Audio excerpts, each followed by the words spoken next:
Hey, good morning, everybody. It's Ricky O here with the Hockey Live Order here, and I am with none other than the legend, as he loves to call himself in the parking lots of the Birmingham Arena, Frank BEATON. Good morning, Frank. How are you? Good morning, Ricky. Good to talk with you. How's everything going on this cold morning? Not too bad. It is chilly in the sunny south, isn't it? Dixie, as we call it. It's so funny. Frank, we're going to get started real quick. Just give us a little background. Where were you born? What was it like growing up in Canada, in your part of Canada? Did you grow up as a farm guy? Did you fall, what was it like being up there? I was born in Antigonish, Nova Scotia. I was raised in a little small farming community just outside of town, Rivalries Brook. And I stayed there until I guess I went to school there till I went off to play junior. And then, but I still go back quite often. All my entire family is there. So.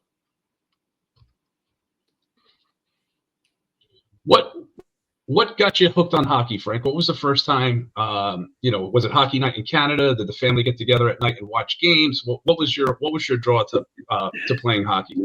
Ricky, we didn't have a TV when I was a kid, so I wasn't watching it on TV. But my oldest brother, Donnie, is the one who's been responsible for my getting into hockey, and he was probably responsible for anything that I'm doing now because he was the oldest in the family, and he was 10 years older than I. So the time I was 10, he was 20, and he didn't really have an opportunity to be exposed to sports or other things because of working on the farm and that and the other. And I'll never forget that when he wanted me to go into town to skate in the indoor rink and play with the town kids. I know my dad, he didn't agree with that at all. Who's gonna be milking the cows? Who's gonna do this? Who's gonna be cleaning the stable? Who's gonna be this? Anyway, we talked him into it, but he made it clear that he wasn't going to get up Saturday morning that early and drive me. And if I wanted to go, I had to walk. So I walked in every Saturday morning, but it was only once a week. We got to skate indoors, and the rest of the time, before it was cold and there wasn't much snow, we'd clear a spot on the swamps and go out there and skate amongst the cattails, but my little brother and I.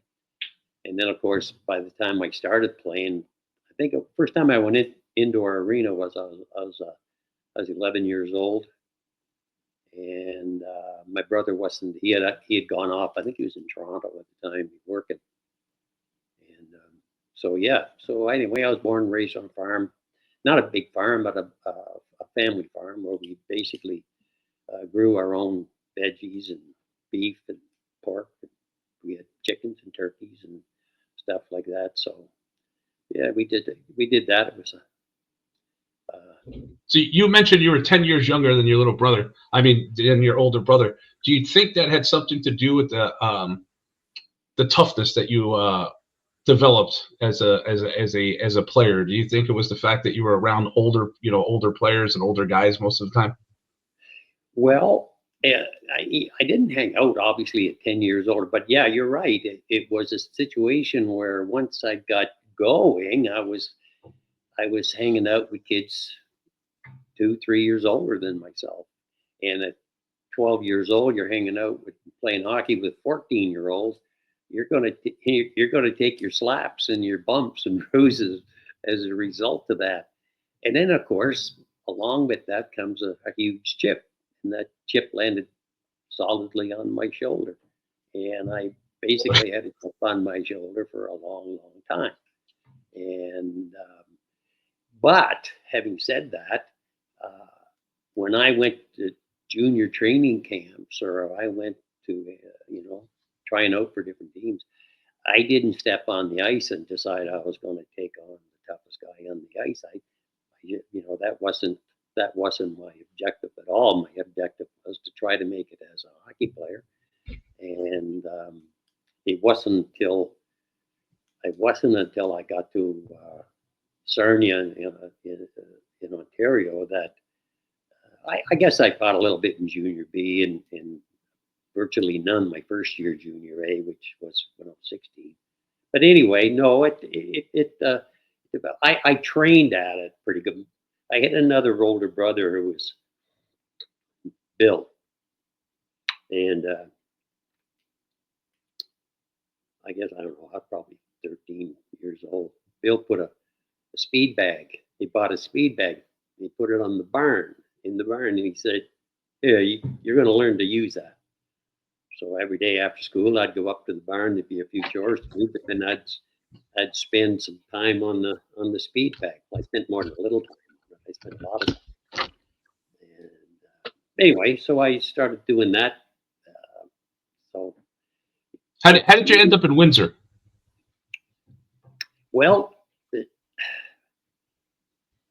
it's kind of a long story because I had to go. I got to Windsor through Sarnia, and then I got to Sarnia by going to the Montreal Junior Canadians. They were in the OHA at the time. I went to their camp, and Sarnia was a Tier 2 level junior A league in Ontario at the time. And myself and Glenn Grigg and Scott Garland, who you might remember, he had a good career with the Maple Leafs. The three of us were asked if we would go to play in Sarnia with their junior team on the Tier 2 level. Of course, I was all for it. And so anyway, the three of us went down there and played in Sarnia.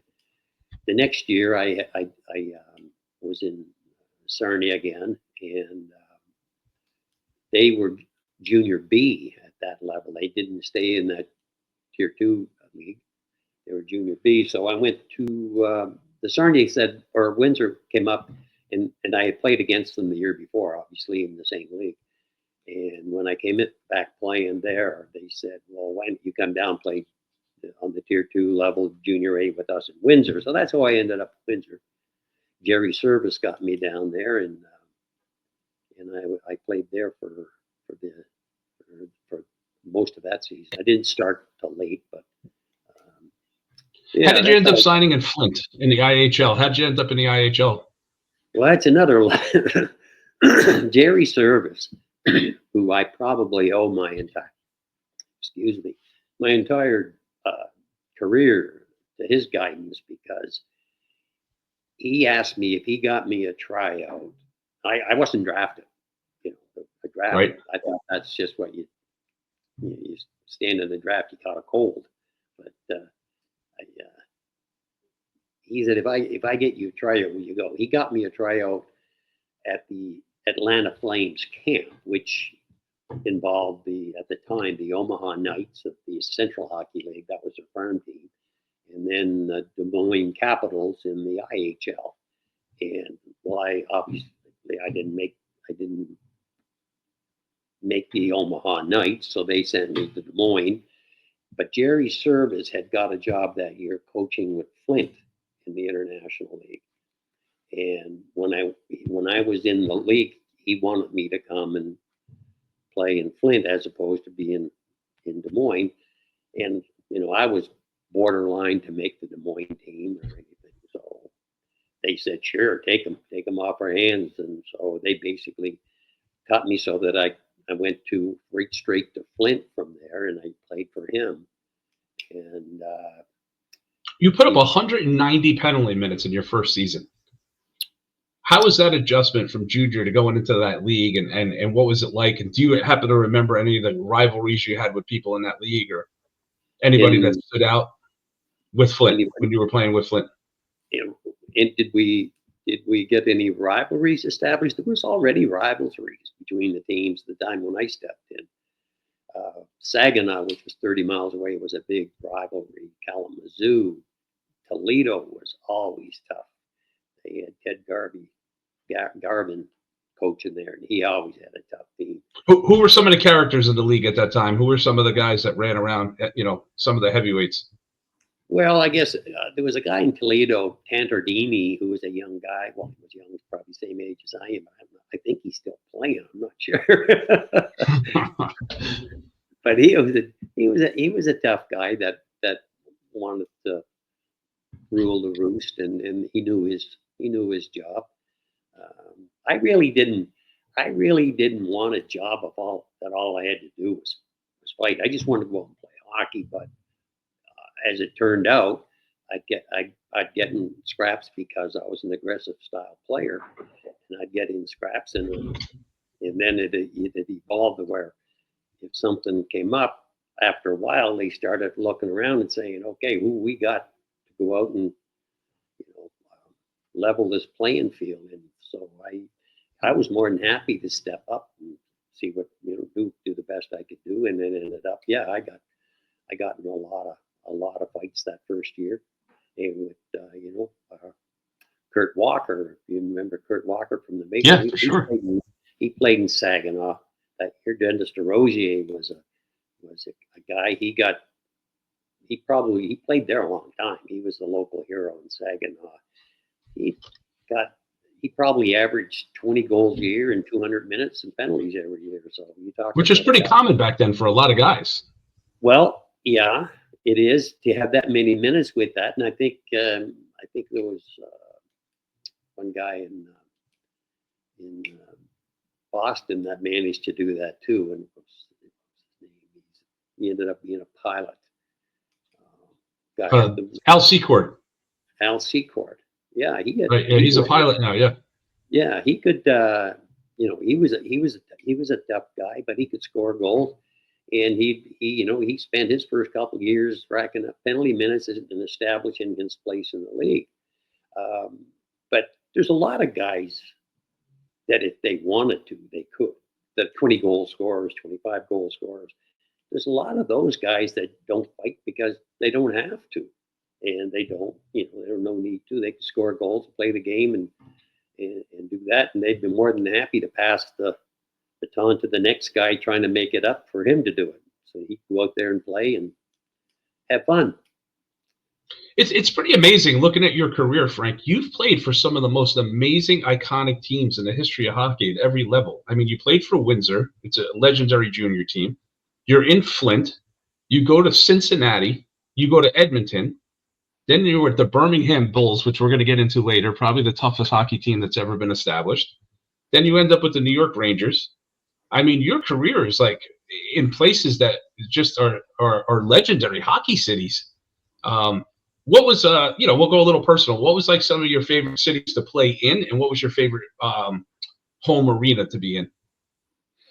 Well, I've got to tell you that anytime I got to play and I was part of the team, I've always enjoyed where I played, and I played in a lot of places, but they were all good. My favorite, you can't. It's Madison. It doesn't get any better than Madison Square Garden. Think about that. From Briley Brook. I'm a little biased too. You know that. Yeah, but yeah, you should be, of course. But I mean, that's the stadium at the Coliseum of the World, that place, and it was really, really exciting to play there. Unfortunately, it didn't work out as well as I would have hoped, but that's all right.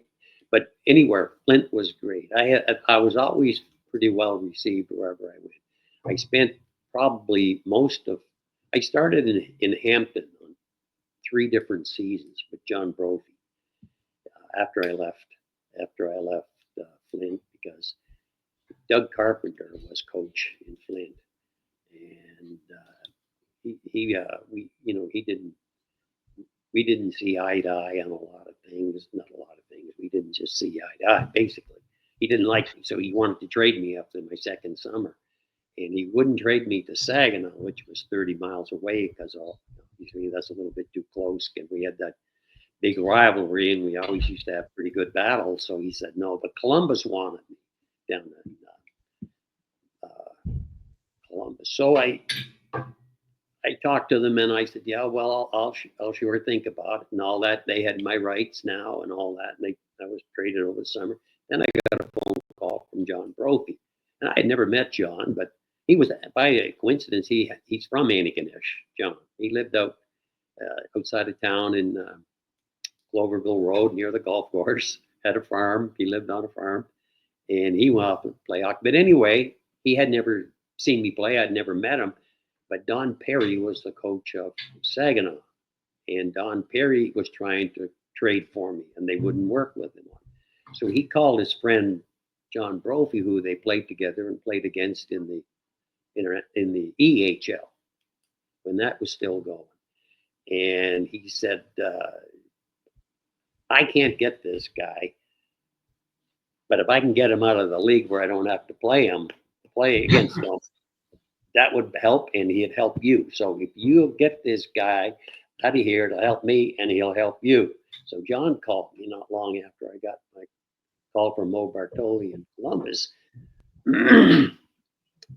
Anyway, so I talked to John, and I was kind of hemming and hawing, and he says, well, I'll get you a tryout with the Cincinnati Stingers of the New World Hockey Association. Well, I sat up straight pretty quick. And so he was pretty confident, and correctly so, that I wasn't going to make the big team of the Stingers. Anyway, I went to camp anyway, and I didn't start the year with them. I went to Hampton in the Southern Hockey League, and I played for Brophy, because most of the Southern Hockey League and the North American Hockey League were new leagues that were formed to have places for their world hockey to send their development players.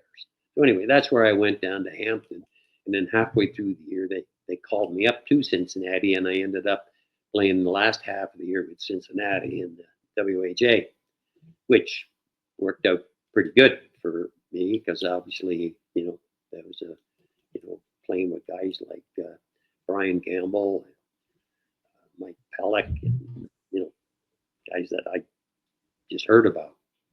Right. How was Brophy? I mean, he's legendary as a coach that loved to have tough teams, hard-nosed hockey players on his team. So what was it like playing for him, and do you have any good Brophy stories? There's all kinds of good Brophy stories. Some of them are even true. But anyway, I really liked Brophy. He liked me. He liked my, he didn't, Brophy was good. He didn't want you to go out there and just fight all the time. He wanted you to go out and play hard, and if you needed to or had to or take up for your teammates, then great. That was a plus. But he was a very good coach. He was so intense. And I remember when I first got there, and he had really intense. He was a physical fitness nut, and we'd have these really tough practices. And I'd come in after practice and thinking about, wow, that was a tough one. And he'd walk into the room and he said, "We can just put shorts on. We're going to do some more stuff." He had a heavy bag hanging out below the bleachers there in the Hampton Coliseum, and he had me work on the heavy bag for 20 minutes. Well, there weren't straight 20 minutes, of course, but he'd do them in rounds, because he was a big boxing fan. So he'd do a 2-minute round or a 3-minute round where I just hit the heavy bag, and then he'd give me a minute rest. But the last minute or the last 30 seconds of that minute, he'd have me doing push-ups. I was in great shape. And I thought I was in great shape, and I was. But I had no idea the level of fitness or conditioning that you can get to with somebody pushing you like Brophy pushing. It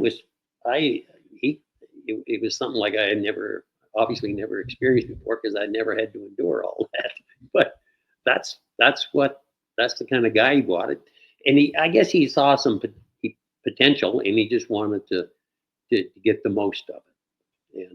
And he was good at it, and he was a motivator, and he was a great guy. And we got on good. So you end up in Cincinnati in the WHA. Like you were mentioning, it's an upstart league, kind of known as being drawing money through physical hockey. Of course, some of the greatest players ever, Messier, Gretzky, Mike Gartner, all came through there. Mike Liu. Cincinnati is a hockey city. What was that like coming out of Canada and your background? You end up in the middle of Cincinnati, Ohio, playing in the new upstart league. What was the city like? How were the fans like? Did they embrace the physicality? It was good. They had a beautiful brand new Coliseum there, Riverfront Coliseum. It was really nice, and they had a nice restaurant up above overlooking the ice surface. It was really nice, and they had a good team. Dennis Sobchuk, Brian Campbell, I mentioned, Mike Pellick, a lot of good players, and we had a fair team. I don't think certainly weren't anything like Quebec was at the time, but anyway, we had a good team I did okay. I didn't play. Who was your first scrap in Cincinnati? Do you remember? No, I really don't. I did an interview last week with Steve Martinson, and I had asked you the question when you were gracious enough to bring me out to Birmingham a couple weeks ago and got to meet your family and hang out. And I really want to thank you for that personally on the air too. That just an incredible night. But I had asked you a question. I said, if you had to go into a place and there was 20 guys and you could pick 2 to go in, and you said Nicky Fotiu and Steve Martinson, and I didn't mention that to Steve until after I asked him the same question, and his answer was Frank Beaton. As fast as I asked the question, he said Frank Beaton and George McPhee, and he said Frank would probably knock out half the room with his stare. And I just thought that was funny because you're kind of legendary for your glance. I have some stuff for you too this week. I'm gonna email you some files I found, some old scraps of yours. I was talking to you, and I did find the DVD, and I'm gonna burn it, and I'm gonna send it to you digitally. But Frank, I'm telling you right now, you could stop a clock and stare the pants off somebody with just your stare. You're a pretty menacing looking guy. You're in great shape. All your fights go long. You're a middleweight in size and a super heavyweight with heart. Who were some of the characters playing at that time in that league? Some of those guys like the Debranos, was he there? Like who were some of the guys that made the WHA legendary when you came up as a kid? Well,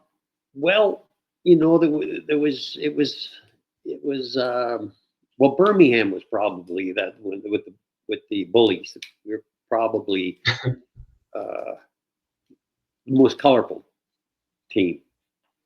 But then again, I had played for Cincinnati. With Cincinnati, really was it was kind of a blob. I don't think we made the playoffs, and it was this and that, and I didn't get invited back, and all the typical stuff with a struggling team. They try give you a couple of games and then send you down or sit you down. But anyway, the next year I was.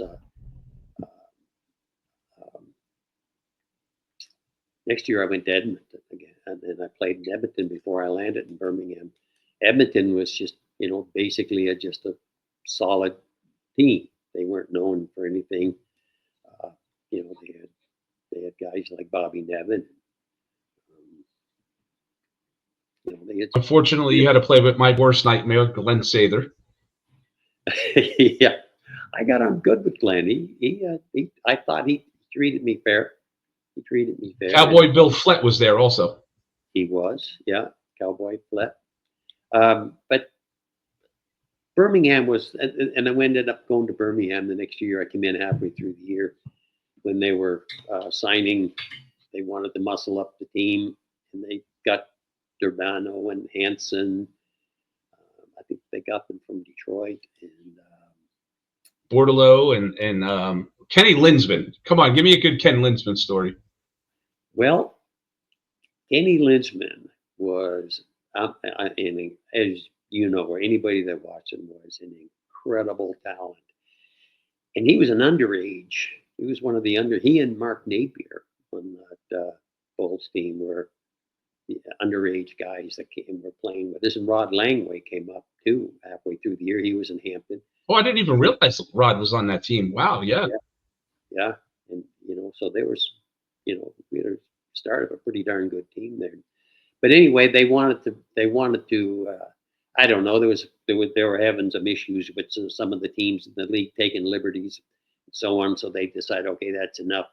And John Bassett, who was our owner at the time, says he delegated Gilles to go out and get some guys. So I had gotten injured in Edmonton toward the end of the season when I played there, and I couldn't play. I couldn't pass a. I went back to Edmonton to try to bluff my way on, but I couldn't lift my arm up over my head. So the doctor says, "No, you can't play. You know, you're not going to pass a medical." So I went home. But anyway, Brophy got me to come down and rehab me in Hampton at the time, and then they were signing these guys in Birmingham. Leger came up to Hampton, and I had just gotten back playing, and so he says, "We want you to come to Birmingham." So I get there, and find out Durbano is coming. I find out Dave Hansen is coming, and this is, you know, this was already amongst the guys. Serge Baudouin.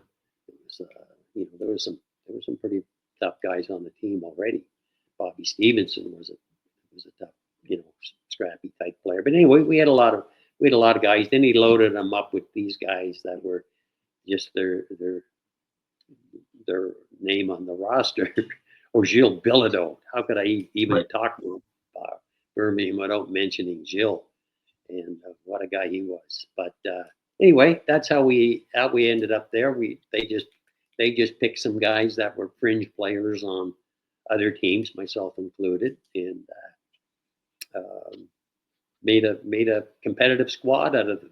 Gave Napier and Linsman lots of room. Paul Henderson, Frank Mahovlich. We had, you know, there was a lot of talent on that team, and a lot of talent. Yeah. I mean, you guys had some hockey players, and you had, I mean, I'm looking at the Pips for the year. You got the Bano, played 45 games, 284 penalty minutes. You paid 56 games, 279. Bordelot with 256 and 59. And then you have Hansen that's bringing up the rear in 42 games with 241 penalty minutes. And obviously, like you said, you called yourself the Bullies.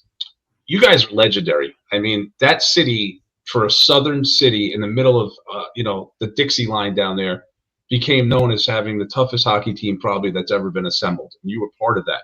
What were the fans like down there for hockey? Like, how was that playing down there at that time? Well, the fans were always great in Birmingham.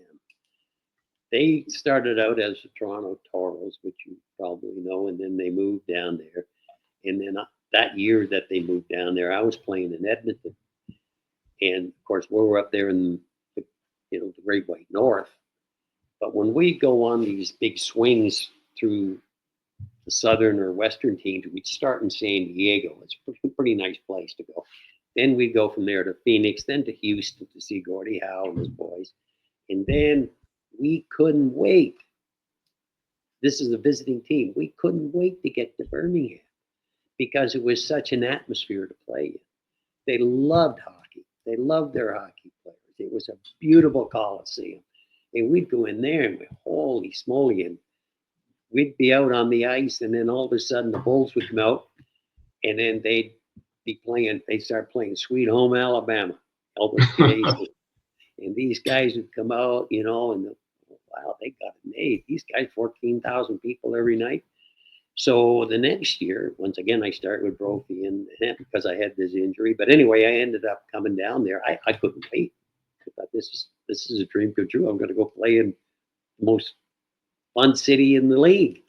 And so anyway, that's how I ended up in Birmingham. But then again, they got, like I said, they got Hansen. And you're saying Bilodeau, but it's Bilodeau. Bilodeau, sorry. Yeah, that's right. Bilodeau, Hansen, Durbano, and then there was Baudouin. We had Serge Baudouin, who was about 6'3", great big Blue Manchu. You know, I was 6'3" back in those days. I was a big hockey player, and he was good. You know, and he was tough. So they already had a pretty good start on having a tough team, but they just added to it. And but it was come on, give me a good Durbano story. Everybody's got a. When did you know that Durbano was nuts? Oh, I didn't have. I heard about Durbano long before he got to. You know, he played the National League with St. Louis and whoever. You know, what's the name of the place? The Scouts, Kansas City, I guess it was. But Kansas anyway, City. yeah, he had a reputation. Got a junior playing in the OHA. It's OHL now, but the OHA then, and so he was notorious before he got there. So I was, kind of curious. The nicest guy in the world, perfect gentleman. Really? Then he gets on the ice, he puts his skates on, he flips a switch, and you just didn't know what the guy was going to do. But like I say, you have him over. He's great. He was a great guy, but they all were. But anyway, the Bano story. I don't know if there's one probably fighting with the guy under the stadium at the old Winnipeg arena we played in, because the fans would walk right by the locker room, and we'd go out into where the fans had access to walk onto the ice, and he was already kicked out of the game. Now he's out there, and he gets in a fight with this cowboy. Well, the cowboy was about to hog tie him, and he was putting a whooping on Durbano, because Durbano was in the street clothes. We're in the locker room, and Leger came in, who was the GM, and he says, "Guys, Durbo needs a little help out here. Come on out." So everybody pours out of the locker room to go help Durbo, and so that went on for a while. And of course, after a while, the police came, and then it was kind of a scary situation, because, like I said, that we were exposed to all the fans, and not that they all wanted to partake, but there was always a few after a night of watching a hockey game and drinking a few beers. So a few of them wanted to take some pot shots at guys. So anyway, that was interesting that we all ended up outside the locker room, and Durbano started this fight with a cowboy. And I just thought that was kind of funny, but he was a trigger. You never knew what was going to trigger him. Once again, another time we were in Winnipeg, and of course they had the great hotline, Hedberg, Nielsen, and Hall, and there was a that line wasn't going to start anything. They just wanted to score their 5 or 6 goals that night and call it a night. Right. Well, there's a little scrum going on in front of our net or whatever. Nothing. We're just sitting there. Okay, there's a scrum. There's a couple of guys holding on or whatever. Durbo jumps the bench, goes flying down the pile, and he cross-checks Hull across the back. Well, Hull's head snaps back like that and catches Durbo on the nose and busts his nose. So Durbo is bleeding, and Hull was tied up with somebody, and now Hull gets up and he's upset. Now the bench is empty because somebody jumped our bench. Of course, they're going to jump their bench and all this stuff. So there was, it was more of a big tugging contest at that point, as it started out. But the point was, why did he jump the bench to get involved in that? Nobody knows. He just didn't know what he was going to do. I actually have that fight on video. I'm going to send that down to you. I have that game on video. Oh, do you really? Yeah. Well, where he literally just comes flying in like a massive human torpedo out of nowhere. Yeah. What was training camp like with a guy like that, Frank? Like when you're in camp and on the ice with these guys, was he like that in practice too? Was he unpredictable like that? No, he didn't. Okay. He did not flare up in during practice. I didn't go to their training camps. I didn't go to Birmingham's training camp that year. Either did we were the group that was called in halfway through the year with Hansen as well.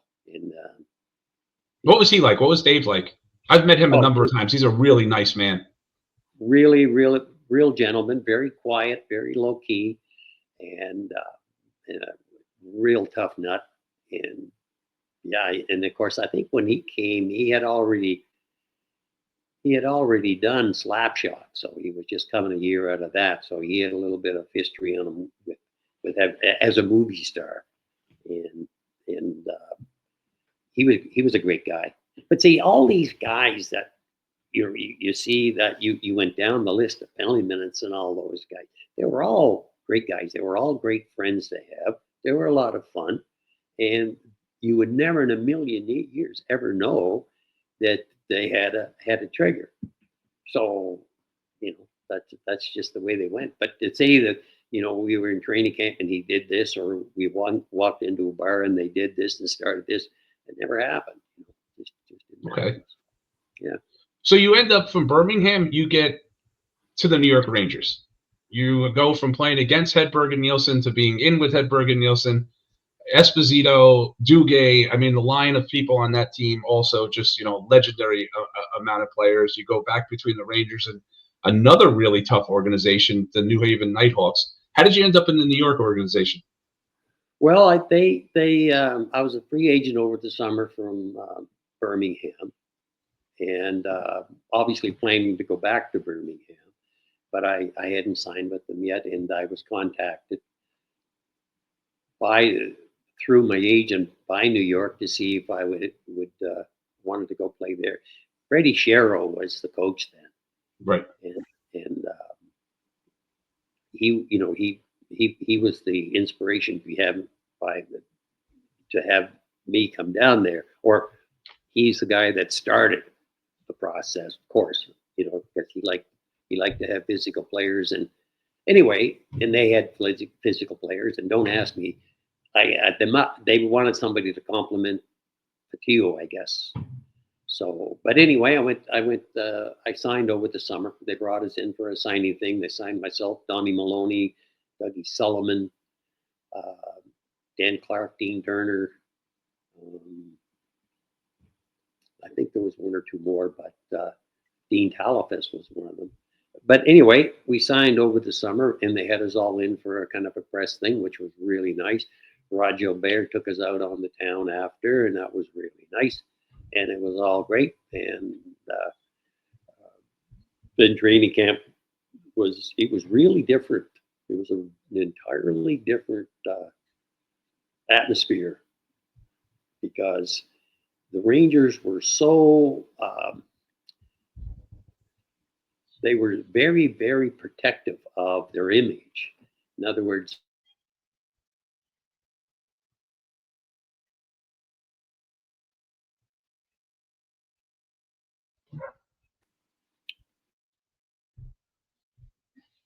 they were getting their pictures taken. So, and I said, I sure would. Am I losing you, Ricky? Yeah, I lost you for a second, but you're back now. All right. Anyway, so this is just an example of how it worked. So I wanted to get my picture with Opie and Anders, my teammates. Right. So they had the photographer. They wouldn't give it to me. He wasn't allowed to give it to me, just because they didn't want to have me put on up beside those guys. So they were so protective of their image, and their it was a little bit bizarre. And they had a few guys that they were going to promote, and that was it. It wasn't a team thing. What wow. Yeah, that's interesting to hear. It's funny. Those were the Sonny Warblin days, correct? That was when Paramount owned the Rangers. That's correct. Yeah, Sonny Warblin. And the Rangers. Freddie Sherrill did a lot. I was young at that time, but I remember. The Rangers always had one guy. It was Nick Fotiu, or it was just Barry Beck, and they never really had that complement of, we can compete with the Flyers and the Bruins, and they were always pushed around. And the Islanders with Nystrom and Gilles and Howlett and all of these guys. And then finally, Shiro comes in and he establishes a team that basically you don't mess with. And I was just wondering, Anders Hedberg always stood out to me, because no matter what, Anders wasn't the typical Swede. He was the first Swede, in my opinion, that came in and he stuck up for himself. Anders had fights. Anders took a beating, but gave it back. Did you notice a little bit on him of him toughening up over the years, or was he like that always in the WHA and then into the NHL? No, he wasn't. I mean, of course, he was going to stand up for himself. Anybody put backed into a corner is going to stand up for themselves, or at least they should. And he had a target on. He and Opie, coming from the WHA and having great success there. That was, and they were well known. That was resented by the competitive league, being the NHL, and of course the WHA was still going at the time. So they had to kind of prove themselves all over again, and yeah, they got whacked a lot. And I mean, they were a target when we played against them. When they played in the WHA against them, we played them extra hard and extra tough if we could catch them. Right. Usually we couldn't. Right. They were super talented. I mean, they made the Rangers a Stanley Cup contender in '79 overnight. You know, they went into that Montreal series. Were you up as part of that travel team when they made the Cup run? Yes, because I was in New Haven, and they called up 4 or 5 of us: Turner, Clark, and myself, and Ray Markham, I think, and Andre Dory, I think, is the other. Anyway, they called us up to just to be on, you know, a standby for an injury or whatever. But that was interesting. You know, that team reminded me of, or the situation at least reminded me of the Rangers last year, how well they did. The President's Cup, they're winning. They were legitimate Stanley Cup contenders again, much the same as the '79 team when we went to the finals with Montreal. And we lost to Montreal. But last year, how well they did. And then this year, the Rangers are really struggling with basically the same team that they finished with last year. But the same thing with the Rangers in '79. They did so well. Then the next year, they came in and they really struggled. They just couldn't find the chemistry again. So I just found that a coincidence. I don't know if you picked up on that or not, but I found that this is just like back in the day. You know, they had a great year with the same guys. Now they come back with, you know, led by Kreider and all these guys, and they're struggling. They couldn't get that chemistry back. And it's amazing how that can happen, but it sure did. Yeah, it's amazing. The Rangers last year, everything went right. They'd go down in the third period by 2, and they won 17 games where they were down by 2 or more goals in the third period. This year, they just can't get that bounce. It's like all the wheels fell off at one time, you know?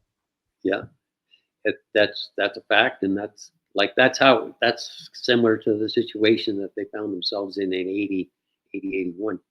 So anyway, New York was great. It was you know, it was fun. You know, the guys were great. Esposito was a you know, he's the man. And he was The Godfather. Yeah, really. And he was what a great guy. So I got on great with Espo and John Davis, and he made sure that, you know, he took myself and Judy. He'd take us out to different places and show us around. And so you were already married by the time you were in New York? Yes. Yeah. Okay, I was just wondering because I'm sure that Ron Duguay was jealous and held you down because you were better looking than he was. Oh, please don't tell him that. We got on okay. All right. Well, I've met your family, and you know, you got a family full of fashion models over there. Every one of your kids is better looking than the next. Your wife is one of the most beautiful women in the world, so he had to be jealous. No, I don't think so. But anyway, thank you very much for the compliment. I'll pass it along to my wife and kids. But no, you have a great family, Frank, and it was a pleasure to meet them. You were part of that infamous preseason brawl where Fertiu fights Cunningham 3 times, and you and Mel Bridgman seemed to go for like 10 minutes. That afternoon, I don't know if you remember this, but the Rangers had played that afternoon in Philly.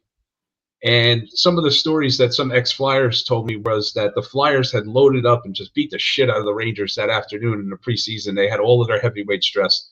And then they had nobody left for the Garden, and they kind of dumped Cunningham in the role of having to take on Fertiu. What went on in that game? Do you remember? Like, was it just a typical NHL preseason fighters are going to fight thing, or did something set that off bad? Well, yeah. What set it off? I think I'm recalling it correctly. What set it off was Pat Hickey got high sticked by, and I didn't see this, but apparently he was holding his eye, and nobody really knew what was going on. But apparently he got high sticked by one of the Sutter brothers. Not that Sutter brother, but the other Sutter brother. You gotta keep up with my humor here, Ricky. I'm trying. Right. No, I got you. There's like 11 of those guys floating around. But anyway, this happened. He came over to the bench. He's holding his eye, and everybody was really upset. So what's going on? So anyway, so there's they, get out there, Frank. Get out there. Okay, get out there. Who am I looking for? Right. So I was skating over, and all of a sudden, one of the brothers pushed me into Bridgman. Well, it's like getting pushed in front of a semi truck. But anyway, there I was, and so that's how I ended up with Bridgman. And I don't think he was necessarily looking for anything anymore. The Sutter brothers were the ones that were looking for some action. But anyway, I got pushed into Bridgman, and that's when we had our scrum. And then when I went over, then the bench is emptied at that point. And that's how Cunningham and Patillo matched up. And I got to tell you, that Cunningham was a tough nut. He stood in there. Yeah. He took punishment. I mean, he landed a couple too. Oh yeah, but no, it was legit. It was a rock'em sock'em contest. And but anyway, that was the main event of the night. Mine was more of a survival, because he was just, I couldn't manage him at all. But he was so much stronger than I was, and he had my right hand with his left straight out down, and I couldn't. So I'm doing best I could with the one, but he was just so much stronger. He basically manhandled me, and you're gonna have that, I guess, every once in a while. Good thing it's not often, but that's how I ended up with him. But that was a long night for everybody. Of course, I ended up getting kicked out of the game for being first man off. But that was how all that particular one started. But the main event of that was Cunningham hanging on with Patillo as long as he did. Yeah, they went in every zone. They started in the Ranger zone. They went in center ice, and then they ended up behind the Flyer net in the corner down there. And yeah, that was an interesting brawl, because that went on for a long time. Do you know what? And I just asked this question. You might not have any idea. Do you know what triggered Duguay when he was going off the ice with the knee? He was kind of holding his leg, and then somebody said something to him, and he spun around and tried to get back on the ice. Do you know what was said to him? No, I really don't. Oh, okay. Because whatever it was triggered Ron. People underestimated Ron. Ron was a real strong guy. Like, Ron never really took a beating from anybody. I know he fought Cochran. He fought a lot of heavyweights in the league, and he always held his own. But I never saw him lose his temper like he did in that situation. And I was just always wondering what was said to him at that time. No, I don't recall it. I don't recall that at all. So. No. What was some of the hazing stories, Frank? Were you ever part of any of the hazing and stuff? Like when they got Ron, Ron tells the story where they basically just tied every part of his body down with shoelaces to a table and shaved his head with a dull razor and stuff like that. Was that still taking place when you were playing with WHA, NHL? Yeah. Now, who did they tie down with laces? Ron Duguay. Oh, Nicky Ron. Fatiu and a bunch of the guys tied him to the trainer's table, and then took certain parts of his body and wrapped shoelaces around it and tied it until he turned purple, he said. Yeah.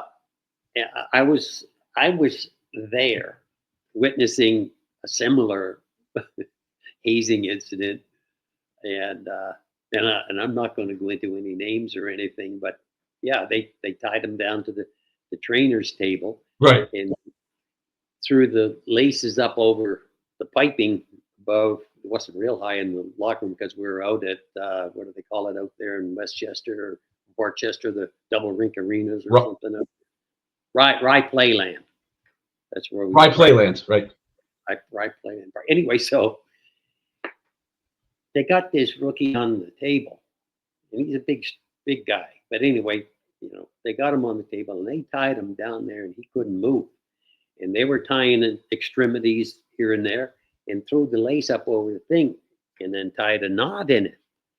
Well, okay, everything's good, and they're doing their hazing stuff, laughing and carrying on. The table broke. Well, he's tied up to the freaking thing, and the table starts breaking. It's a cheap trainer table or a picnic table, what kind you set up. Holy thing. It broke. Right. All of a sudden he's in it. Now everybody is trying to hold the table up. But by now, the thing is so tight they can't untie it. They can't get the nut, and they've got skates on the lace trying to get the skate up, and then they couldn't get it up. They've got scissors, and the guy is screaming. They thought they were going to cut. They thought he was going to cut his manhood off. The lace is done, and like you say, everything swells around it, and that was a scary incident. That was scary. That was a scary hazing incident. And it was, I'm chuckling now because of the circumstance, but the poor guy's on table. All right, I'm done. Okay, go do what you got to do. He wasn't planning on that table collapsing, and it did. Oops, That's crazy. And hold it up, and they had to hold it way up in the air, and and all the guys are in there, and you had 2 or 3 guys trying to cut the laces, and scissors, who's got the scissors? You give it some. Now they can't fit the scissors down to cut the thing off. So it was. Oh my God. Yeah, that was that's probably the last hazing incident I witnessed, because in the minor leagues they had some, but but that was the last one I witnessed. What was your favorite New York hotspot? Like dinner place, restaurant? Where was the place that you settled into in New York? Everybody always had a favorite restaurant or anything like that. Oh gosh, there was so many restaurants, good restaurants in New York. My favorite food is Italian. They had so many great Italian restaurants that that would welcome. And I forget the names of some of them, but there was one where they played bocce ball out back. Vagabondo? Yeah, that was it. Yeah, we used to go in there a lot, and they were really great to the players. And you could sit down, and all the players that been there knew them by name, all the waiters, blah blah blah. And they'd have a great visit, and people would come in. It wasn't a huge, but it was more of a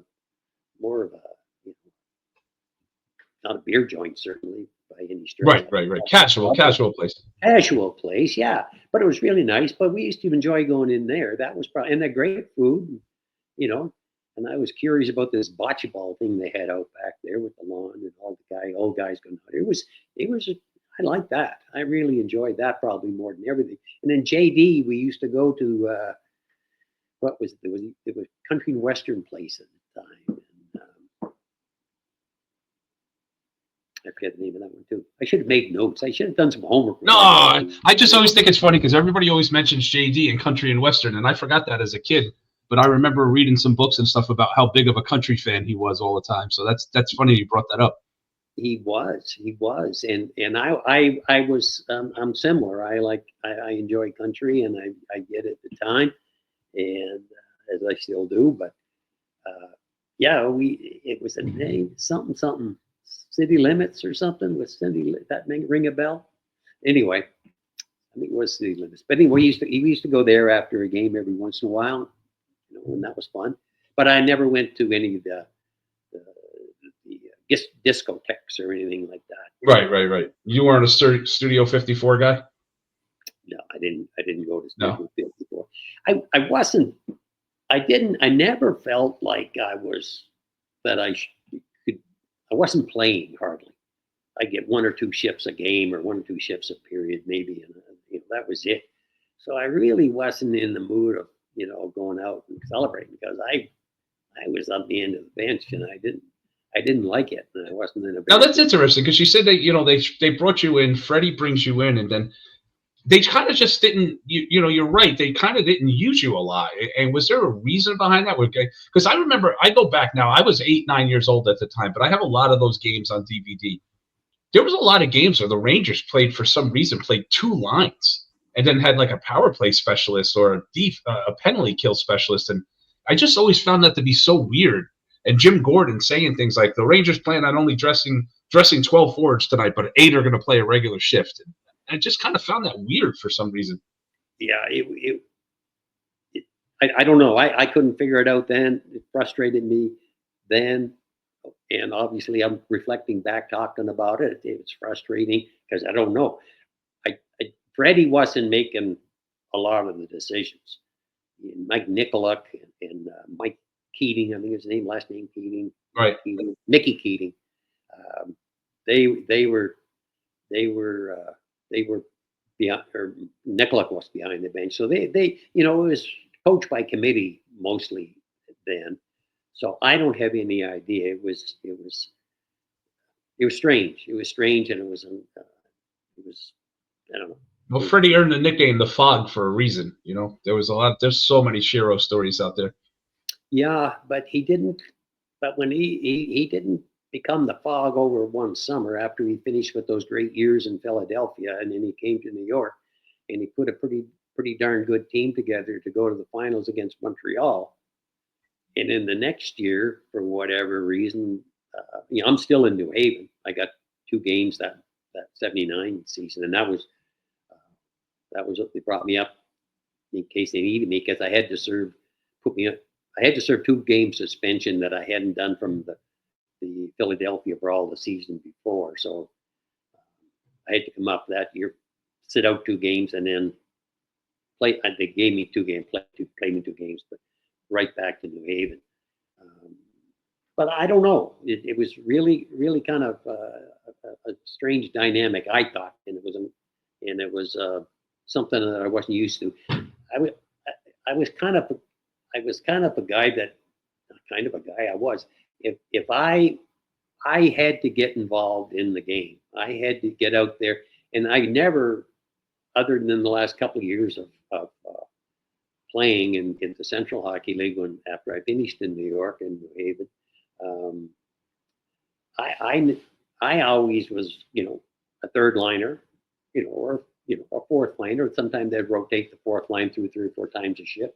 Well, that was all I needed. I just need to get sweating, but I just could never get into a swing of anything, and it was very frustrating. You come off the ice from warm up, you didn't know if you were going to play that night or not, and they had Joey Buchanan, who is Joey. He was Phil Esposito's right-hand man, his driver, his valet, everything, and his locker room guy. And he'd be at the freaking the dressing room, and he'd be going, "Yeah, everybody be walking in," and he's the one who told you whether or not you were going to play that night. So Joey became the general manager. And am I going to walk? Am I going to play or anything? And he'd be giving everybody a thumbs up, and then he'd look at you and give you a frowny face with a thumbs down. "Oh, sorry, Peter." You just wanted to smack the guy. You know what I mean? Do you know he became a general manager of the New York Rangers? Oh, I know. That was after he ran a fucking draft for this team. That's how crazy the Ranger organization is. He went from Espo's go for to from a stick boy to a chauffeur to a GM for a draft. Only in New York could that happen. Only. Yeah, he was. They sent Steve Vickers down when I was in New Haven toward the end of the year. They sent Steve Vickers down. Now, Steve Vickers, I think he was even captain one year, but he was 2-time NHL All-Star. He was Rookie of the Year. Rookie of the Year with the New York Rangers. I mean, he was Mr. Ranger. And they, for really no reason other than just a shuffle, of course, this is when, but he had to go into the office, and Joey Buchanan looking at Steve Vickers and says, "We're going to send you down." Now, can you even imagine that? I mean, it's just, that's insane. Steve was Sarge was a tough guy too. People realize like Sarge put up a lot of points in the NHL, but Steve was a tough guy too. Like his goals were scored from 1 foot to 2 feet out in front of that crease. He took a beating and never backed down from anybody. Yeah, he did in his office. Isn't that what the big whistle used to call his office. Yep. The office. Yep. But Sarge was a great guy, and he was so disappointed that he got treated like that towards the end of his career. And well, they did that to Pierre LaRouche too when Ted Sater came in with the Rangers years later and became the head coach and took Pierre LaRouche after a 48-goal season and just sent them down to the minors in New Haven and things like that with the Ranger organization just seemed to take place too much. That's why I said before, joking around, my worst nightmare, Glenn Sather. Glenn was famous for saying, if I had the New York Ranger budget, I would win the Stanley Cup every year. And then he came here for 25 years and we missed the playoffs for like 18 years. it was just something always went wrong with this organization. It was like a curse. Yeah. You know, Ulf Nielsen, they're going to win the cup in '79 if Ulfie's playing. You know, you guys are winning the Stanley Cup. You guys beat the Islanders, who were the best team in hockey, or one of the greatest series ever played. They go in, they win game one, and then Buddy LaRock got to get hit in the head with a puck in warm-ups, and Dryden comes it back in and stands on his head. But, you know, the whole injury, the whole Pot fan sucks chant comes from Nielsen getting hurt. You know, it's always just one thing or another with the Rangers. Brian Leach allegedly falling on a patch of ice and breaking his ankle in the playoffs one year. You know, it's just like that team always has something going wrong. There's just never harmony. Even this year, you got a coach who just, I'm going to break up and hold accountability, and Savannah Jet's going to be held accountable. He's not playing on the first power play. He misses one power play the next game. He's back on the first line. Kreider is the one getting picked on. He's the new Mr. Ranger, and they're treating him like garbage, but nobody else is getting held accountable. It's just incredible to watch this organization ruin prospects and just not ever hold people to their word, you know? Yeah, it was obviously I got a front row seat watching from New Haven. The first year I was with the Rangers, or under contract with the Rangers, and we had an unbelievable group of players in New Haven in the American League that year. I mean, we were really stacked, and I think, yeah. Were you splitting with Los Angeles at that time? Were they still a share farm team? No, so you were all Ranger prospects. All Rangers, and they were all Ranger prospects. Donnie Maloney started with the Rangers, so did Dougie Sullivan. And of course, they were first and second pick for the Rangers that year, I think. But anyway, they were really good. They got called up, and then the next year they were having trouble, so they all gave us a token 20, 25 game shot. You know, like Mike Backman, for example. Mike had played at an team in the league, but they called him up 25 games down, and you know, and I wasn't a threat to score 20 goals, but I always felt I could contribute, you know, from the third or fourth line. But I got up and got a cursory 25 games sent back down, and there seemed to be no rhyme or reason to it, because they really weren't changing. They weren't changing anything on the team by calling us up, other than demoralizing us by sitting us at the end of the bench. So it was frustrating. But at the same time, I've gone on a little bit here, maybe too much being negative on the Rangers, but I obviously really enjoyed my time in New York. I enjoyed. Well, it's not being negative, Frank. I mean, honestly, it was a dysfunctional organization, and it must have been just tough as a guy. I mean, anybody who's ever watched you play, even before I got to meet you as a person and get to talk to you and sit down with you, you were passionate. Like, you know, you gave your heart. You were that guy. You, Eddie Johnstone. The Rangers always had, and you know, following people's careers. You were a bulldog, and fans attached themselves to people like you. And to see guys who weren't given 100% get that limelight all the time in New York, it was frustrating for us, you know. So, you know, it's kind of hard to sit back and say positive things all the time when this organization just has been ass backwards for 40 years, you know. Well, yeah, but at the same time, I try not to make it sound like I'm making excuses, or you know, I got sour grapes. I had an opportunity, it didn't work out, and you know, that's the end of it. But to what you said, it was to see the same thing from my seat at the end of the bench. I'm seeing the same thing that you just described. So now you understand my frustration about what was going on and not understanding what was going on. And, you know. Well, let's make it a positive. I got to ask you a question. This is somebody I love. I can say the word love with this gentleman. One of the first people to open me up as a kid into getting behind the scenes in hockey and being above and beyond a friend to me. What was it like to watch a player like Ron Greschner in New York? I always feel bad that Ron never got his number retired. The Rangers didn't do him a service, but Ron was one of the greatest players that I've ever watched play.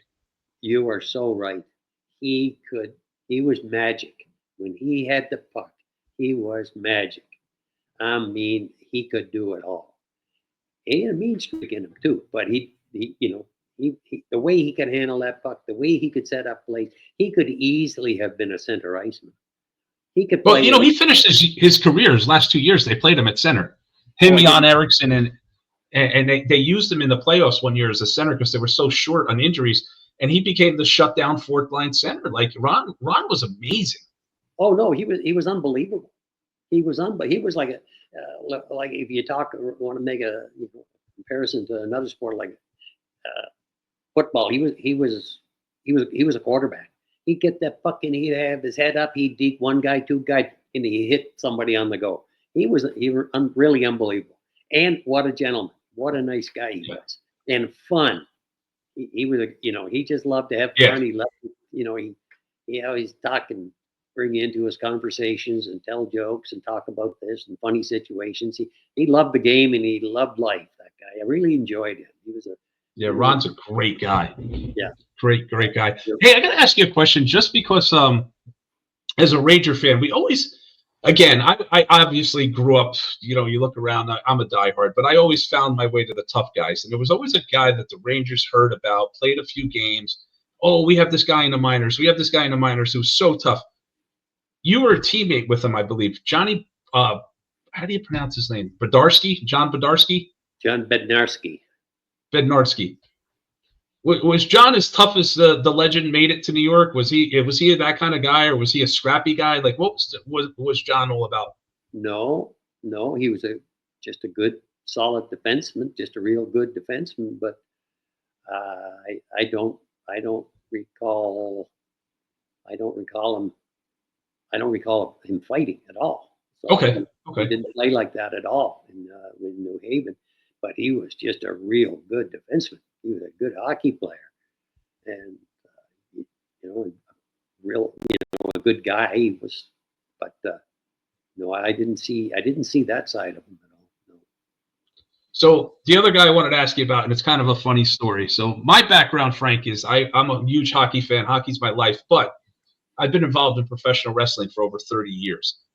And one afternoon, I'm wearing a New York Rangers shirt, and Coco Beware is a good friend of mine. I don't know if you ever watch wrestling, but Coco Beware comes up to me and says, "I'll kick the shit out of one of those motherfuckers." And I was like, "What?" And then I went and researched it. Jim Troy, obviously was a Ranger for a little while, minor leaguer for a long time, goes on to become Vince McMahon's right-hand man for probably 20 years. What was Jim Troy like as a teammate? Was Jim tough? Was Jim as tough as like they built him up, behind the scenes, or was Jim just because he really didn't get a shot in the NHL, and this is a time we needed toughness in New York. Well, he was a big, strong guy, no question about it. And he was a solid hockey player, solid two-way hockey player. But as far as actually mixing it up, no, he did, and he would, but that wasn't. We never associated that part of, and never part to aggressiveness to his game. He was just very steady and very good. Now, on the other hand, he played for Edmonton the previous year before the Rangers signed him, I guess. And Brian Campbell, who I mentioned earlier, when I played with Cincinnati, we played together in Edmonton as well. And then after we'd get together, he was telling me how tough Jim Troy was. And I played on a line with him. I played on a line with Patty Conacher and Jim Troy. And, I didn't see it. Not to say he wasn't tough. I don't know. But but at some point in his career, I guess he probably was. But he didn't it didn't come through to any great display when he was in New Haven. So, if you're going out to play a golf game right now and you got 3 seats on the golf cart, who are your 3 teammates from the past that Frank's going to hang out with? Who are the guys that you were closest to? While I played? No, anytime. 3 guys that you take with you right now to go and have a good day with. Oh gosh, there's so many guys that I would enjoy hanging out with, Ricky. There's and being isolated from them way down here. But Dan Clark, who was a teammate in New Haven with me while I was there, the 2 years I was there, he got called up for 4 or 5 games.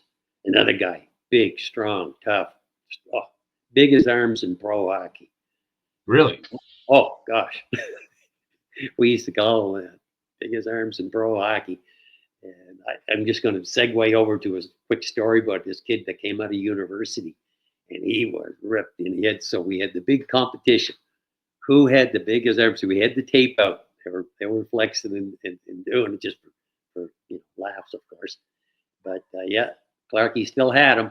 And Clarkie never went to the gym. I think he did a few push-ups, Really? but he didn't work on it. But that's an example of a guy that could have gone up and easily stepped into the lineup and helped out, Mario or some of those guys that were, struggling back there because of different things.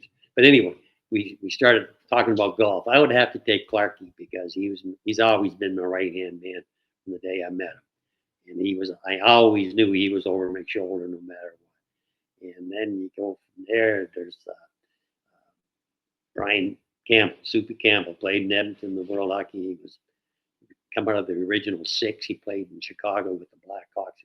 What a great career he had. What a great hockey player. One of the funniest guys in the world. You had to have him no matter what. So got him, and then there's two. How am I going to finish out this portion? What are you doing, Ricky? I'd call you, I guess. That's what I would love that. I'm coming back down soon. I'm going to catch another game before the year's over because I need some more barbecue. And I gotta hang out a little bit more and pick your brain. Frank, who's your Mount Rushmore of, let's say, who's the greatest hockey talent that you ever got to watch, play against, or just be part of a team with? Who was the guy that you just found yourself watching as a talented hockey player? Well, obviously, I was fortunate enough to watch a lot of what I thought were very talented hockey players, and we already talked about Hedberg and Nilsson and Greschner and so on and so forth. But probably one of the most that I had an opportunity to play was Kenny Linsman. He would go. He didn't even tie his skate laces during practice. He was just that kind of guy. He was just like blah whatever. And he'd go out there. He wouldn't even tie knots in his skates. He'd just go out there and he'd keep up with everybody. One night we were in Winnipeg.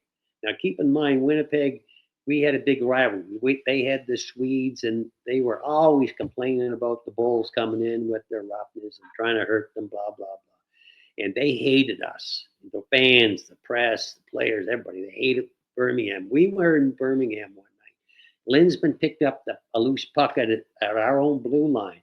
And he started down the ice, and he maneuvered his way through that whole team, went in on the goal on a breakaway, and you could watch it. It was almost like slow motion what he was doing, but he just snaked his way in, went in, scored a goal against Winnipeg. In Winnipeg, the fans actually applauded him. Wow, really? It was so, yeah, but that was the kind of. And when he went to Philly after that, he proved that he was a great hockey player in Philly. Mark Napier was and these kids were 18, 19 years old at the time. Right. Ben Wilson actually named Ken Linsman as one of the most talented players he ever played with, too. It's funny because, Ken gets a reputation as an agitator and, the rat nickname. But, man, he was good. I don't think people remember just how good he was because of some of the things he did afterwards when he became more of a checking center. But Kenny was a great hockey player. It's amazing to hear you tell that story. No, he would that always stands out when you talk because I saw a lot of great hockey players. I've been fortunate enough to play against guys like David Keon, Andre Lacroix. I played with Bobby Nevin. I played with all these NHL guys that signed over with the World Hockey at the time, and they were all great hockey players. But every once in a while, genius would shine through, and then. I'll never forget just watching Linsman do his stuff and how easy it was for him. How easy he made it look. Right. And there was me sort of rattling around with his curling rock. Who is your Mount Rushmore of tough guys, Frank? Who are the three toughest guys that you ever seen playing the game? And I'm not talking just fighting, but maybe just guys that just gave it all, like Well, just when they had like you got to give Nicky Patillo the nod when it came the time when he went out on the ice, gave it all, and would go at anybody, anytime. Talk about you just didn't know what he was going to do when he was going to do it, but he knew what he was doing, and he was smart enough when he didn't need to do something, he wouldn't do it. He was one of the probably premier heavyweights in the league because he could go with anybody and he could go up and down his wing and not have to do that too. So he was probably number one. Then beyond that, you get Cam Connor was a guy that was a real good hockey player, strong as hell, and you'd almost rather just let him try to play the game. Let's not wake him up here because you don't know what's going to happen. How you're going? I love listening to. You ever listen to his podcast? He's an interesting guy, man. What a background! He tells stories about growing up with Roddy Piper and street fights up in Winnipeg and growing up, and he's an interesting guy, Cam. He's. I played against him for 3 years in World Hockey. Never had the occasion to go in, but at a Oilers reunion, I got to meet him and hang out with him a little bit. And I got I was curious about him too. Where did you play at all this? Because of course he's Western Canada and the Western League they call it. But he told me a little bit about his background and stuff and working and the cinder blocks, bricklaying, all the construction jobs he had, blah blah blah. And yeah, you're right. He had an interesting thing and an interesting background, and but he managed to use that to where he was a very very good hockey player, and he would go with anybody anytime he wanted to. So you're looking at my, and I'm trying to think of guys that I play with that did. But if you're looking at guys that paid the price, earned it, and then made a career out of a real good hockey career out of it, he's one of them. But I was also my career toward the end of my career when I was back in the Central League and I'm 29, 30 years old, and then a guy like Steve Martinson, I was really impressed with Steve Martinson, and I said that kid has got the mentality that you got to have to do what is going to be expected of him. And another guy was Tim Hunter that I played with. I was going to ask you about Tim Hunter. I'm a big Tim Hunter fan. I saw you played with him as a rookie in Birmingham. What was he like, Tim? He was very quiet. He never said a word. And the funny thing about that, he's on Instagram all the time. He's got all these followers and interviews. He's doing all kinds of stuff. But I would love to interview him. If you ever have a connection to Tim, I'd love to get him on. He is just somebody I loved watching him play, man. He backed down from nobody, that guy. Nobody. And I got the good fortune to play with him for half a year, and I was very impressed with his dedication to the game.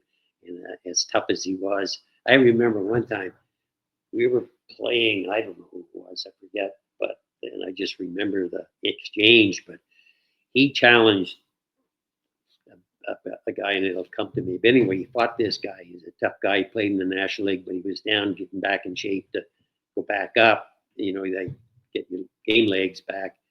But anyway, he started fighting. We came in between periods, and it was a real tough battle. And he came in and he was exhausted. And I know the feeling. He could hardly pick his arms up. You know what I mean? Well, I mean, really. And Paul Henderson was on our team. And you remember Paul? Mr. Canada Cup. Right. And he blessed him. Paul blessed him out. What'd you do that for? You woke those guys up. Now we got to go out and play against them. Now they're pissed off. I thought, oh my God, what's happening? But that's the kind of guy he was. He didn't care who it was, when it was, and he was going to go. He was determined. He was going to get to the show, and he was big enough and strong enough and a good enough fighter that he did. I mean, his bouts with Semenko every night they met. Oh, legendary. Legendary. and he would That just, Battle of Alberta with him, Joel Otto, and Nicky Fatiou against Semenko, McClellan, and McSorley. Just, oh my God. yeah, Still watch them to this day. I pop those tapes in. yeah. And I don't have any. I don't know where Tim is now. I think he's still living out west of Calgary area or someplace. But if you could reach him easily on Instagram, because he posts a lot of Okay. stuff on Instagram, and I follow him on that. What stage was his nose when he was in Birmingham? How was it still normal, or did No, he always could take first prize with that nose. he even beats Eddie Johnstone as a rookie? Oh gosh, yeah. Oh gosh. Yeah. Okay. All right. That's saying something. That's a natural born nose, I think. And oh no, and he wore it well. Nobody gave them any grief about it. Was there ever a guy? I ask this to everybody. You know, some people have really definitive answers, and some people are just like, well, whatever. Was there ever a guy that you played against that you just really personally, the guy got under your skin? Like somebody it was like you knew you were going to scrap with him, or you knew you just wanted to get the best of this guy? Yeah. There was a couple that just kind of bugged me, just the way they carried themselves, and so one was Archie Henderson. Okay. And another, oh gosh, sorry, I was going to say it'll come to me, but yeah, Archie. Oh, he used to drive me crazy. He just, and I don't know Archie, so I shouldn't make an assumption on his personality. I'm sure he's a nice guy, and I'm sure he's very humble and everything, but he didn't come across like that. So I just always look for an excuse to tangle. Scrap with Archie. Yeah, and then I got a couple of times. I don't want to make it sound like it was every other game or something like that, but it wasn't. But, that's quite a size difference too. What was Archie? Was a huge man. Yeah, he was. But if you want to play with the big dogs, don't complain because you're a little dog. So you don't think about those things. But yeah, he was a big guy, especially back in the day. I was in New Haven. We had a great team in New Haven. It just blows my mind how the record that we had that year to not finally win it, but we didn't. We would do weigh-ins, so they always had a scale in the room. Mike Backman and I would weigh, I don't know, just for fun every other week or whenever, just to see who was not the lightest guy on the team. Mike, he was probably 5'9", same size as me, but we were the same weight. Nope, I think I lost you for a second, Frank. I was talking about Mike Backman. We used to weigh and compete to who was not the lightest guy, the smallest guy on the team, and we were neck and neck. He'd be 173, I'd be 175, I'd be 171, he'd be 174, back and forth like this from week to week. But he was a tough nut. He would back down from nobody, and he was a good hockey player too. So yeah, I've seen him play a few games. Yeah, for sure. It's interesting you're saying played it. 171, Frank. Wow. I mean, that just gives you even more in my book of like just how tough you actually are playing at 170 pounds and the way you played. That's so impressive, man. Yeah, and they put me down in the New York. Put me down when I came up there. They put me down as 200. With rocks in your pockets. 5'10", 200 pounds. No, that was just me wishing that I was 200 pounds. But no, 173, 175. That was so what is Frank? What is Frank BEATON doing nowadays? What does Frank do? You're down in Birmingham. I know you're up in Canada a lot. You're chasing those two beautiful grandkids all over the place. What is Frank up to nowadays for relaxation? Do you follow today's game? I know you talk about the Rangers a lot. So do you still watch the NHL game? From time to time. I don't make it a habit to watch hockey. It's not my go-to sport. It's changed so much that I have a hard time relating to it. Right. Guys taking dives like that. It's like soccer. Fall down. They're looking. You hit somebody. Good clean check, and you get a 5-game suspension. It just stuff, and then a good open ice hit, you hit somebody, and it's a really good check. The guy had his head down. He should have got hit. He got hit. And now he's got 3 or 4 guys coming after him with their sticks up wanting to fight him. You know, I'd taken body checks where I got knocked silly. I'd get up, go to the bench, and they'd sit down and say, Peter, keep your head up, buddy. You're going to get hurt. It's true. But, Right. you know, that was the game. But it's not like that anymore. You know, you take a good for hit, sure. and here they come. Well, why? Because you had your head down and you're dipsy doodling around. And what about if Scott Stevens? He wouldn't be able to play in today's game. Oh no, a lot of guys would be in jail from the 70s and 80s for sure. Yeah, exactly. So it's hard to watch from that perspective. The skill of the game is phenomenal and great and wonderful. But Freddie Sharrow came up with a plan to say, we can slow those wonderfully skilled guys down by running over them a couple of times. They won't want to play. And it was true. And how many Stanley Cups did he win? Yeah, for sure. You know, For sure. and he changed the game over toward the Birmingham Bulls style of hockey. We weren't as successful as Philly, obviously, but it was they basically came up with Dave Schultz and the Broad Street Bullies, Right. and then and then was the Birmingham Bullies. But I can't relate to the way they play it. It's an entirely different game. You know, I enjoy them. I enjoy Right. the playoffs. It's almost like they play 2 different styles of hockey. You got one for the regular season to get everybody get through it so nobody gets hurt. Now the playoffs are going to start. Now it's real. And a good Right. example of that, in my opinion, a good example of that is the Florida Panthers. It's like they picked a playoff team in their training camp. And then they play all year and they get better and they get better and they're pretty good. They're pretty good. But when the playoff time comes, and they start letting some rough stops and some good physical hockey go a little bit, that's when I think the Panthers rose to the occasion.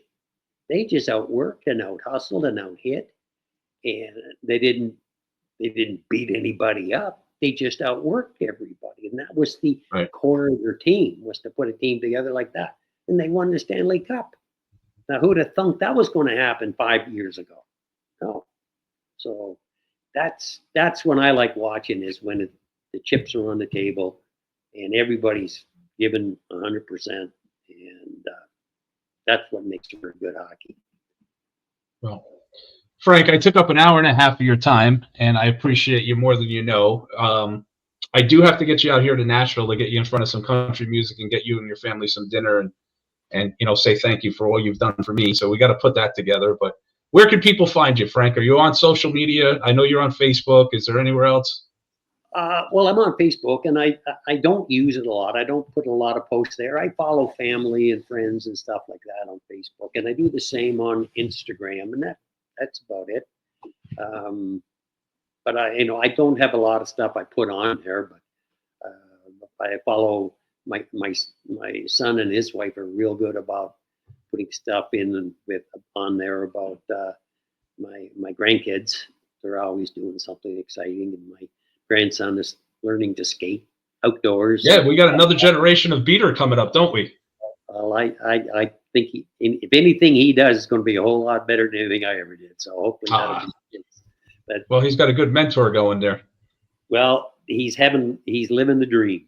That family is living the dream out there, and God bless them, because I tell you what, it's a paradise where they are out there.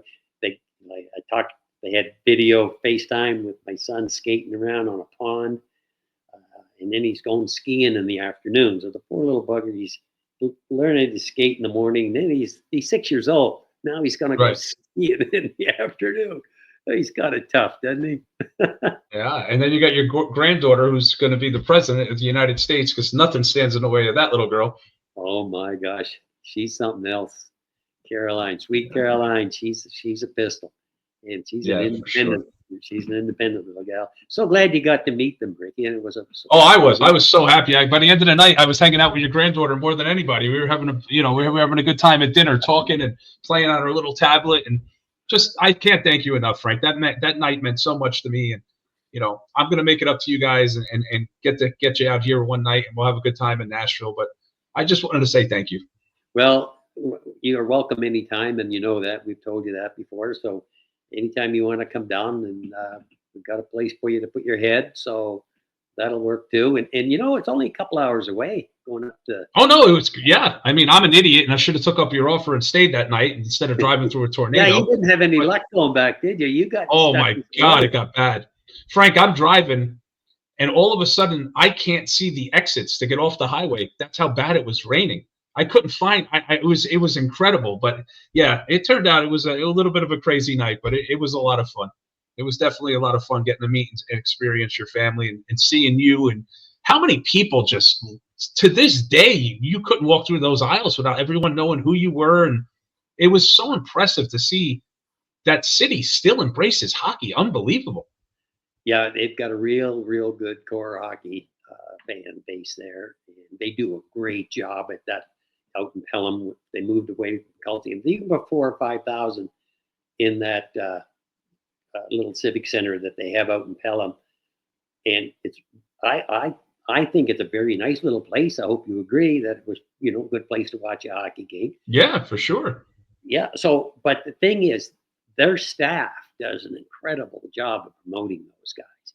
They have promotions going on. They make the players so accessible to the fans. They've done a great job, and most of them, at least the ones that are running the office there and the promotions, have worked with the Bulls for the last 10, 20 years when they were in the East Coast Hockey League, and then they moved out of the big Coliseum downtown to Pelham, because you could put 4,000 people in the seats at the Coliseum downtown where our Bulls played. And 4,000 people in there, it was looked empty because it's 16. So you lost that atmosphere. But putting it in the facility that they have there, where 4,000 people packed it, and and the fans reacted, they were right on top of you. And it's fun. It's fun for those kids that are playing and trying to get to the next level and stuff. So yeah, good for them. Good for them. It's awesome. Well, Frank, I don't want to take up more of your Saturday. We'll catch up in a couple of weeks. I'm going to hit another game, and I just want to say thank you for joining me today. And I appreciate you, Frank. Hey, buddy, you're welcome anytime. You know that, and we'll make a trip up to Nashville, catch a game up there too. If that works out. So that would absolutely be amazing, folks. Check him out. If you have not looked him up on YouTube, this is one of the toughest guys that's ever played this game. At 170 pounds.